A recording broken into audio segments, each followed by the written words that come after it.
मेरा नाम है हरिया, मैं काम करता हूँ बहुत बढ़िया, खाता हूँ खाना और रोज गाता हूँ गाना।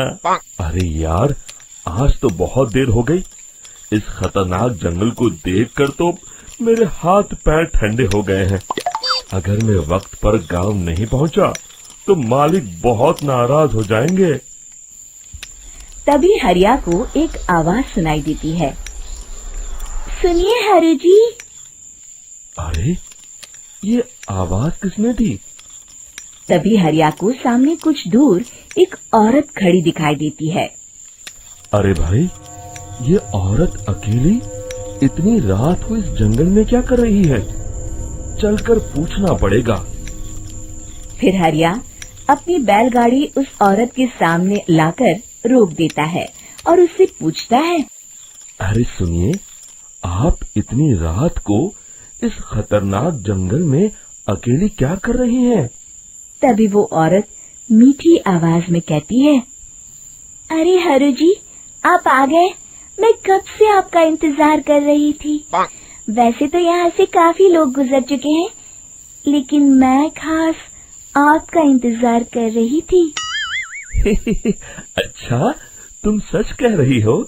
मुझे तो यकीन नहीं हो रहा है। वो क्या है ना, आज तक किसी ने मुझसे इतने प्यार से बात नहीं की। हाँ हाँ हरु जी, मैं सच कह रही हूँ। अब देर मत करिए और जल्दी से मुझे मेरे घर तक छोड़ दीजिए। हाँ हाँ, कौन सी बड़ी बात है, अभी छोड़ देता हूँ। आप मेरे पीछे बैलगाड़ी में बैठ जाइए और मुझे रास्ता बताते चलिए। फिर वो औरत हरिया की बैलगाड़ी में बैठ जाती है और हरिया बैलगाड़ी हाँकता हुआ आगे चल पड़ता है। फिर उस औरत के बताए हुए रास्ते पर चलते चलते हरिया बैलगाड़ी लेकर एक काली गुफा के आगे आकर रुक जाता है।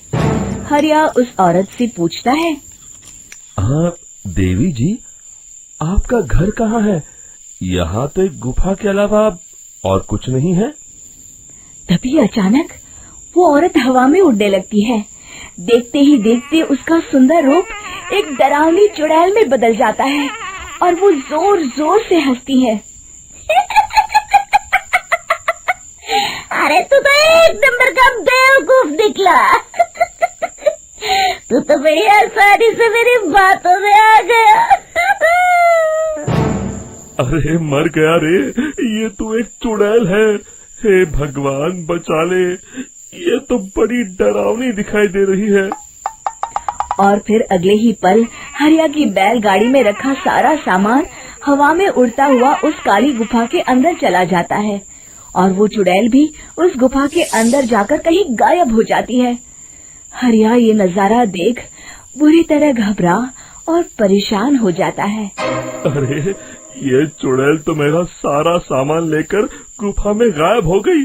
अब क्या होगा? अगर मैं गांव खाली हाथ गया तो मालिक मेरी अच्छी खबर लेंगे। मेरी इस बात का कोई यकीन भी नहीं करेगा। फिर आखिर वही हुआ। हरिया के मालिक चंपक सेठ को हरिया की किसी भी बात पर रत्ती भर भी यकीन नहीं हुआ। चंपक सेठ को लगा हरिया झूठ बोल रहा है और उसने ही लालच में आकर सारा सामान हड़प कर लिया है। फिर हरिया को बेईमान समझकर चंपक सेठ उसे काम से निकाल देता है। अगले दिन अपनी दुकान में परेशान बैठा चंपक सेठ गुस्से में बड़बड़ाता है। अरे, दुकान में तो सामान बिल्कुल भी नहीं है। अब मुझे ही शहर जाकर सामान लाना होगा। फिर वो अपनी बैलगाड़ी लेकर शहर चला जाता है।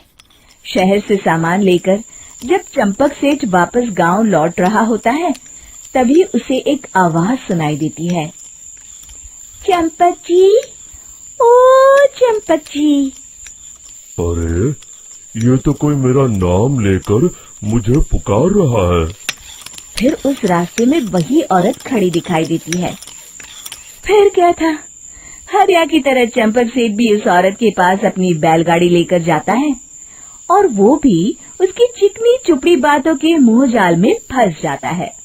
फिर चुड़ैल उसे भी अपनी गुफा तक ले जाती है और उसका सारा सामान लेकर गुफा में गायब हो जाती है। बेचारा चंपक सेठ लाचार होकर खाली हाथ गांव लौट आता है। फिर ये उस जंगल में रोज की बात हो जाती है। जो कोई भी शहर से कुछ लेकर गांव की तरफ लौटता, वो चुड़ैल उसे बेवकूफ बनाकर उसका सारा सामान लेकर गुफा में गायब हो जाती। एक दिन हरिया एक लकड़हारे को उसी जंगल की तरफ जाते हुए देखता है। फिर हरिया उसे रोकते हुए कहता है, अरे भाई, क्यों अपनी मौत को दावत दे रहे हो? मेरी बात मानो, आगे जंगल में मत जाओ, वहाँ एक बड़ी भयानक चुड़ैल रहती है। लकड़हारा हरिया की बातों को नजरअंदाज करते हुए कहता है, अरे भाई, मुझे पहले ही बहुत देर हो चुकी है, मुझे जाने दो भाई। शाम तक लकड़ियाँ काट कर शहर के बाजार में बेचना है। तुम अपनी ये कहानी किसी फुर्सत में बैठे इंसान को सुनाओ, मैं तो चला। इतना कहकर लकड़हारा वहाँ से आगे जंगल की तरफ चला जाता है। फिर अगले दिन गांव के मुखिया के घर के बाहर बहुत सारे लोग जमा हो जाते हैं। तभी हाथ में कुल्हाड़ी लिए खड़ा लकड़हारा कहता है, अरे मुखिया जी, अब आप ही हमें बचाइए उस जंगल वाली चुड़ैल से। हमारा सारा काम तो शहर से ही होता है। अरे मुखिया जी, उस चुड़ैल की वजह से तो मैं पूरी तरह बर्बाद हो गया हूँ। हम सबको मिलकर उस चुड़ैल का कोई इलाज करना पड़ेगा। तभी भीड़ में खड़ा वीरा कहता है, आप लोग चिंता मत करिए, कल से वो चुड़ैल किसी को नहीं लूट पाएगी। मेरे पास एक बहुत अच्छी तरकीब है। तभी चंपक सेठ उसका मजाक उड़ाते हुए कहता है, अरे तेरा नाम वीरा है तो क्या हुआ? तूने अभी उस चुड़ैल को देखा नहीं है? जाकर अपना काम कर, बड़ा आया। तब मुखिया जी कहते हैं, नहीं चंपक सेठ, मुझे लगता है हमें इस लड़के को एक मौका देना चाहिए। फिर सभी गांव वाले मुखिया जी की बातों से सहमत हो जाते हैं और वीरा शाम को एक बैलगाड़ी में कुछ सामान लादकर उस जंगल की ओर चल देता है। वीरा, ओ वीरा, कहाँ जा रहा है? तभी वीरा मुड़ के देखता है, वही चुड़ैल एक औरत के रूप में खड़ी है। अरे बहन जी, मैं आपको ही ढूंढ रहा था। देखिए, मैं आपके लिए क्या लाया हूँ। है? अरे वाह, तो खुद मेरे लिए इतना सामान लाया है। तू ही अकेला गांव में समझदार है। जरा देखो, मैं भी खोल के, बड़े भूख लगी है। जैसे ही चुड़ैल उस सामान पर से कपड़ा हटाती है, एक भगवान शिव की तेज रोशनी उसके अंदर मूर्ति से निकलती है और चुड़ैल अपने असली रूप में आकर जलने लगती है। अरे मैं जल रही हूँ, बचाओ! बचाओ! ओम नमः शिवाय, मर गई मैं! देखते ही देखते वो चुड़ैल राख के साथ उड़ जाती है और सभी गांव वाले भी वहां जाते हैं। शिक्षा बुराई पे सदा अच्छाई की ही जीत होती है।